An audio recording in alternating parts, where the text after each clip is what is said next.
Civil सेवा। तो civil सेवा कहाँ से स्टार्ट हुई, किस तरह से सिविल सेवा बनी ना, उसके बारे में थोड़ी बहुत ब्रीफ हिस्ट्री हम लोगों को जाननी चाहिए।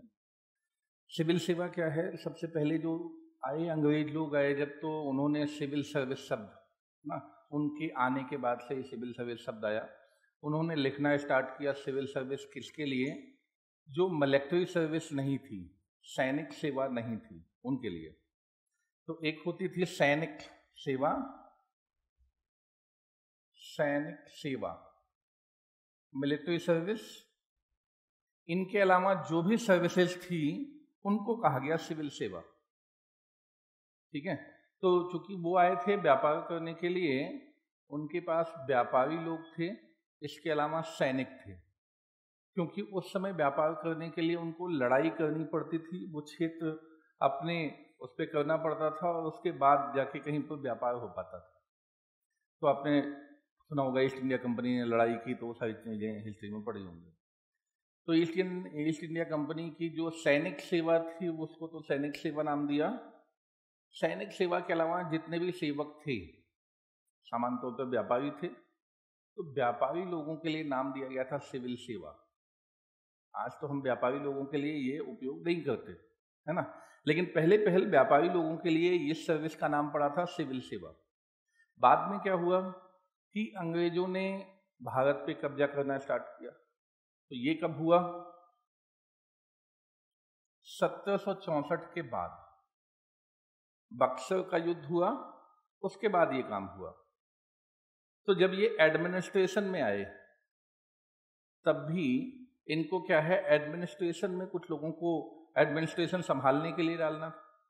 तो कुछ लोग ऐसे भी होंगे जो एडमिनिस्ट्रेशन संभालेंगे और व्यापार भी संभाल रहे थे साथ साथ इनको काम क्या करना था, जहां पर ये कब्जा करेंगे वहां पर न्याय देने की व्यवस्था भी करनी थी। तो जो सैनिक सेवा के अलावा जितने लोग भी थे, सबको इन्होंने सिविल सेवा कहना स्टार्ट किया। तो इसका मतलब अब क्या है, एडमिनिस्ट्रेटिव सर्विस भी आ गई यहां पर, एडमिनिस्ट्रेटिव सर्विस भी आ गई, प्लस जुडिशियल सर्विस भी आ गई, है ना। तो ये दोनों सर्विसेज आ गई, और प्लस में जो व्यापारी लोग थे वो थे। लेकिन जल्दी ही ये समझ लिया गया कि व्यापारी लोगों के लिए इस शब्द का प्रयोग ना किया जाए, तो उससे कंपनी के कामकाज को डिफरेंशिएट किया जा सकेगा एडमिनिस्ट्रेशन से। तो उन्होंने क्या किया, उस चीज को अलग कर दिया। तो व्यापारी लोगों के लिए अलग टर्म इस्तेमाल करेंगे और इनके लिए इस्तेमाल करेंगे सिविल सेवा।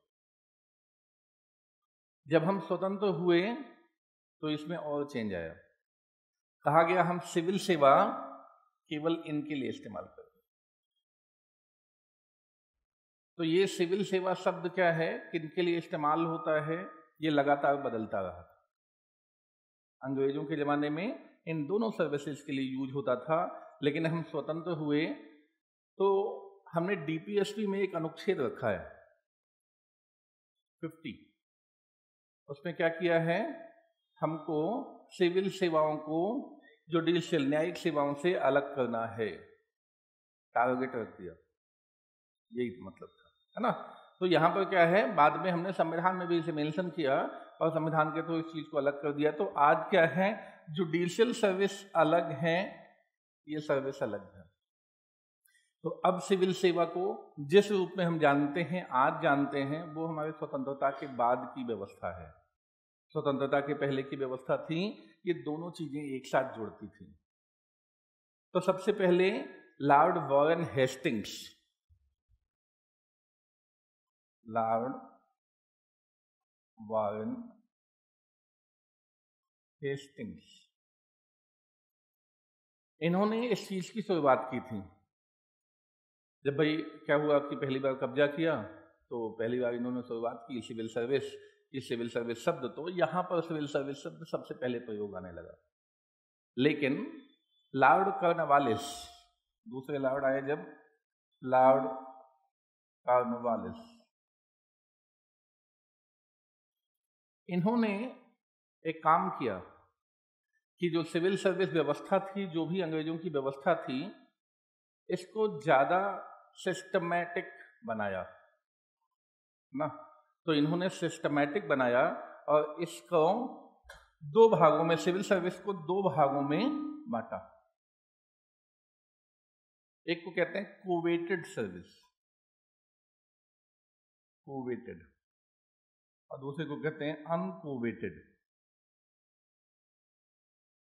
इंग्लिश हिंदी दोनों में कोवेटेड कहेंगे, क्योंकि कोवेटेड का बेसिकली हिंदी वर्जन कुछ नहीं है। तो यहाँ पर क्या है, वो देवनागरी में लिख लेते हैं हम कोवेटेड और वो नॉन कोवेटेड, लेकिन ये ऐसा ही चलता है।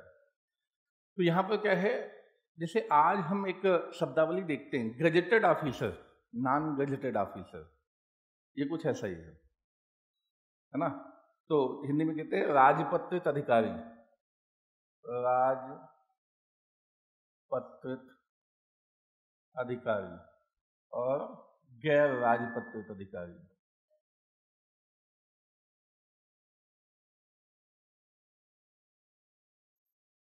तो ये जो होते हैं गजेटेड ऑफिसर और नॉन गजेटेड ऑफिसर। यहाँ गजेटेड ऑफिसर या राजपत्रित अधिकारी का क्या मतलब होता है, तो समझ लीजिए, गजट, गजट नोटिफिकेशन, यानी सरकार की तरफ से अगर आम जनता को कोई सूचना देनी होती है, कोई बात कहनी होती है, जैसे कानून बना तो जनता को बताना है आज से ये कानून लागू हुआ, है ना। कोई आदेश हुआ तो बताना है जनता को आज से ये हुआ। तो जब भी सरकार को ऐसा कुछ बताना होता है तो गजट नोटिफिकेशन जारी होता है। बिना गजट नोटिफिकेशन के आम जनता को ये पता नहीं चलेगा। तो उसी गजट नोटिफिकेशन में लिखा रहता है कि ये कानून कब से लागू होगा। तो जो बड़े ऑफिसर होते हैं उनके बारे में भी इस गजट नोटिफिकेशन में आता है। तो जिनके बारे में गजट में, ट्रांसफर पोस्टिंग के बारे में गजट में प्रकाशित हो, गजेटेड ऑफिसर, जिनके बारे में सूचना उसमें प्रकाशित नहीं होती, नॉन गजेटेड ऑफिसर या कर्मचारी सामान्य तौर पर, है ना। तो कर्मचारी जो होते हैं, लोअर लेवल के जो होते हैं, उनकी सूचना गजट में प्रकाशित नहीं होती, लेकिन बाकी की सूचना गजट में प्रकाशित होती है। तो यहाँ पर इस तरह का डिफरेंस किया। इन्होंने क्या डिफरेंस किया था, ये आजकल का डिफरेंस है। इन्होंने क्या डिफरेंस किया था, कोवेटेड सर्विस को कहा था ये केवल अंग्रेजों के लिए है, ठीक है। कोवेटेड सर्विस केवल अंग्रेजों के लिए है और ये अनकोवेटेड सर्विस है जो भारतीयों के लिए है।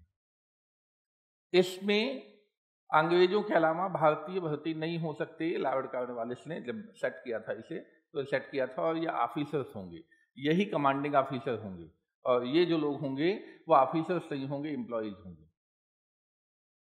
ठीक। तो यहाँ पर क्लियर हुआ कि यहाँ पर क्या है, कंपनी ने अपना एक अधिकार रख लिया था कि इनकी भर्ती हम करेंगे, इनकी अदरवाइज किसी भी तरीके से हो सकती है भर्ती।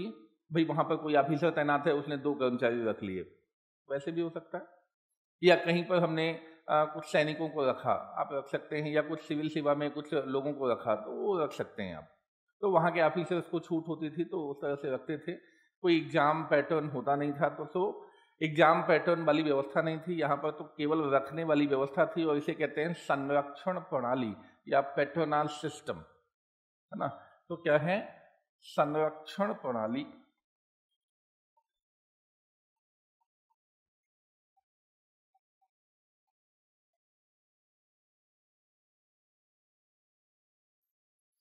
पैटर्नल सिस्टम या संरक्षण प्रणाली मतलब क्या है कि हम जिसे चाहेंगे उसे अपॉइंट करेंगे। जब कंपनी ने अधिकार लिया, हम जिसे चाहेंगे उसे अपॉइंट करेंगे, जैसे कहते हैं दुनिया में यही प्रणाली प्रचलित है। जैसे आप समझिए क्या होता है, प्राइवेट ऑर्गेनाइजेशन में कैसे लोगों को रखा जाता है, तो जिसको इच्छा हो रख लिया जाता है, कोई जरूरी तो कोई एग्जाम तो होता नहीं। आप पहुंचे, आप भाई उनके रिश्तेदार हैं, उनके नातेदार हैं, ऐसा हुआ तो रख लिया गया, है ना। बहुत बड़ा ऑर्गेनाइजेशन हुआ तो थोड़ी सी क्या हुआ, इंटरव्यू एक प्रोसेस डाल दी उन्होंने। इंटरव्यू के आधार पर भी उनको जो समझ आता है, जिसको समझ आता है उसको रख लेते हैं। तो कोई बहुत बड़ा एग्जाम, जैसा आप एग्जाम देते हैं गवर्नमेंट सर्विस के लिए, वैसा कोई एग्जाम कंडक्ट नहीं होता, है ना। तो ये नॉर्मल प्रोसेस यहाँ पर भी थी। तो पेट्रोनास सिस्टम कहलाता है, संरक्षण प्रणाली कहलाता है कि हम कुछ चीजों को अपने मन मुताबिक करेंगे। लेकिन ये जो सिस्टम था इसको बदल दिया गया जल्दी ही, और आप समझिए इतनी जल्दी बदला गया कि दुनिया में अभी भी, दुनिया में जब तक हमारे यहाँ सिस्टम बदल गया तब तक नया सिस्टम नहीं आया था। और वो सिस्टम क्या था? मेरिट सिस्टम, योग्यता प्रणाली। ये बदल दिया गया और आया योग्यता प्रणाली, मेरिट सिस्टम। चार्टर एक्ट आया था 1853, 1853 का। उसने इंश्योर किया कि अब पेट्रोनास सिस्टम नहीं चलेगा, संरक्षण प्रणाली नहीं चलेगी। जो यहां से स्टार्ट हुई थी कि लॉर्ड कॉर्नवालिस ने कहा था, वो कहा कि आगे नहीं चलेगी। अंग्रेजों ने कुछ कुछ करने की कोशिश यहाँ पर की थी। तो जैसे बाद में क्या हुआ कि यहाँ पर ट्रेनिंग कॉलेज भी खोलने की बात की थी, लेकिन कंपनी ने विरोध किया था। इस वजह से ट्रेनिंग कॉलेज यहाँ पर नहीं खुल पाया था। और ब्रिटेन में जो यूनिवर्सिटीज थी वहाँ पर ट्रेनिंग होती थी। तो अंग्रेजों की ट्रेनिंग करनी थी, ब्रिटेन में ही ट्रेनिंग होती थी। अंग्रेजों को बुला के यहाँ पर ट्रेनिंग क्यों दें, इस बात का विरोध था, इसलिए नहीं। तो इस तरीके से ब्रिटेन में ही सारी ट्रेनिंग होती थी, यहाँ पर ट्रेनिंग नहीं हो पाई। लेकिन यहाँ पर क्या है, लॉर्ड मैकाले ने इस बात की व्यवस्था की बाद में कि भाई यहाँ पर क्या है, योग्यता प्रणाली के आधार पर भर्ती हो, और तब जाके हम कोवेटेड और अनकोवेटेड सभी सर्विसेज में भारतीयों का प्रवेश संभव हो सका। भारतीयों को भी कहा गया आप एग्जाम दे सकते हैं। तो 1855 में एग्जाम दे के भर्ती करने वाली प्रक्रिया आ गई। दुनिया में तब तक बहुत गिने चुने देशों में ही ये प्रक्रिया थी, है ना। ब्रिटेन ने अपने यहाँ ये प्रक्रिया स्टार्ट की और हमारे यहाँ भी ये प्रक्रिया स्टार्ट की। इवन आप समझिए अमेरिका में भी ये प्रक्रिया नहीं थी। अमेरिका में भी जो ये प्रक्रिया आई है 1887 के बाद इस प्रक्रिया के बारे में सोचा गया ना। वहाँ एक पेडल्टन एक्ट आया, उसके बाद इस प्रक्रिया के बारे में सोचा गया। तो हमारे पास बहुत पहले से एक मेरिट सिस्टम है, यानी एग्जाम लेकर भर्ती करेंगे, बिना एग्जाम के भर्ती नहीं करेंगे, मन मुताबिक भर्ती नहीं करेंगे, किसी पर्टिकुलर वर्ग को संरक्षण नहीं देंगे। ये वाली व्यवस्था, जिसके पास योग्यता है वही यहाँ पर आएगा, ऐसी व्यवस्था 1853 के चार्टर से लागू हो गई थी।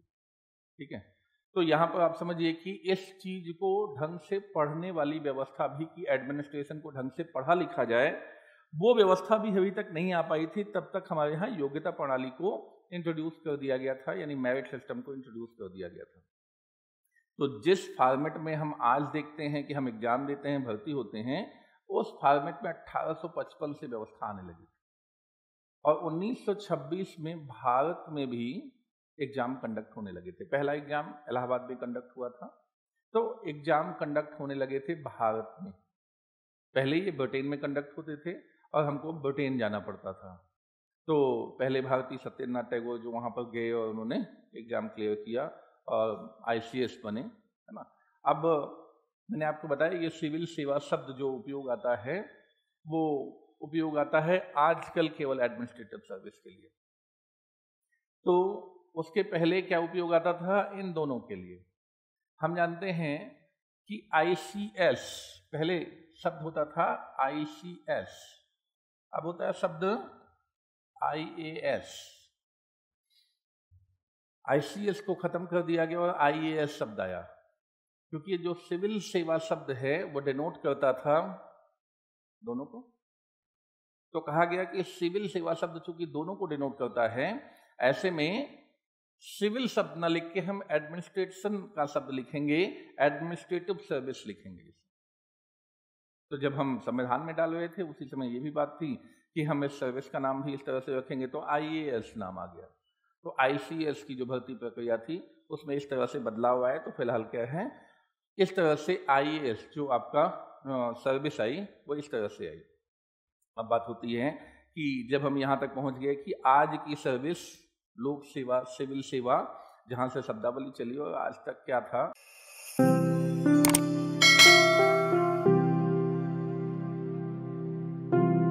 अधिक जानकारी के लिए संपर्क करें पतंजलि, रिद्धि सिद्धि चौराहा के पास, गोपालपुरा बाईपास, जयपुर। कॉल करें 72406 72406।